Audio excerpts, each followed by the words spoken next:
আসসালামু আলাইকুম সম্মিলিত শ্রোতাবৃন্দ ও ভিউজ বন্ধু সকলকে জানাই আন্তরিক শুভেচ্ছা ও অভিনন্দন।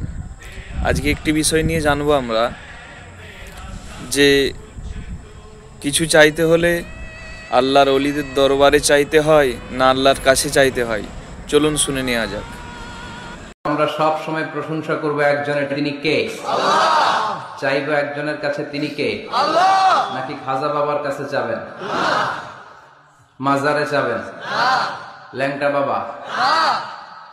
এগুলোর সাথে ইসলামের কোনো সম্পর্ক নাই। বিষ্ণু বলেছেন, ইজা ইসতাআনতা ফাসতাইন বিল্লাহ, ইজা সাআলতা ফাসআলিল্লাহ। যখন কিছু চাইতে মনে চায়, চাইবা কার কাছে? যখন সাহায্যের দরকার হয়, সাহায্য চাইবা কার কাছে? বিপদে পড়লে শেয়ার করবা কার কাছে? এজন্য বিপদে পড়েছেন, চাইবেন কার কাছে? ছেলে হয় না, চাইবেন কার কাছে? খাজা বাবার কাছে চাওয়া যাবে না তো? কেউ ফিরে না খালি হাতে, খাজারে তোর দরবারেতে। বলে না এগুলা? এগুলো বলা যাবে? চাইতে হবে একজনের কাছে, তিনি কে? ইন্টেলেক্ট খাটান, আকল খাটান, কমন সেন্সকে খাটান।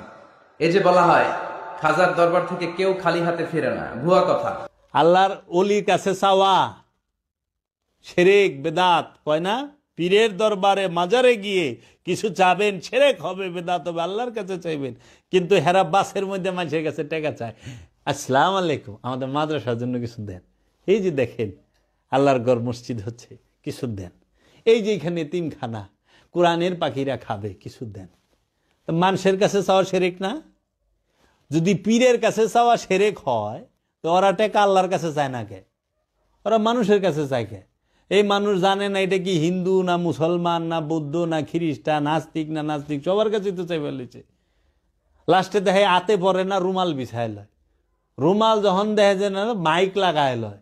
মাইকেও যখন ধরে না, তখন রুডের হুম করে খাড়ায়, পারলে সিটু হইয়া পড়ে।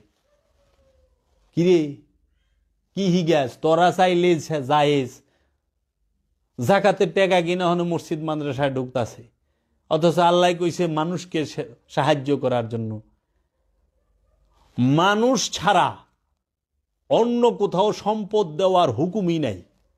আরে কোরআন মানে এই মেয়েরা যে জাল হাদিস বানায় প্রচার করবার লইছে, কোরআনে 177 নম্বর আয়াতে কইছে আল্লাহর মহব্বতে তুমি তোমার মালকে দান করো 6টা স্থানে। কোথায়? যে অসুস্থ তারে দাও, মুসাফিরে দাও, যে সাহায্য প্রার্থী তারে দাও। এইভাবে 6টা স্থান উল্লেখ করে দিয়েছে। সূরা বাকারার 177 নম্বর আয়াত পড়ুক। কো মসজিদ মাদ্রাসা এতিমখানায় তো আল্লাহ দিবার কয় নাই। এহেনে যায় এখন মানুষ সব ঢুকছে। কেন? ফতোয়া দিয়ে দিছে ওনারা নামাজ পড়ে, তিলাওয়াতের সোয়াব পাবেন, সোয়াব।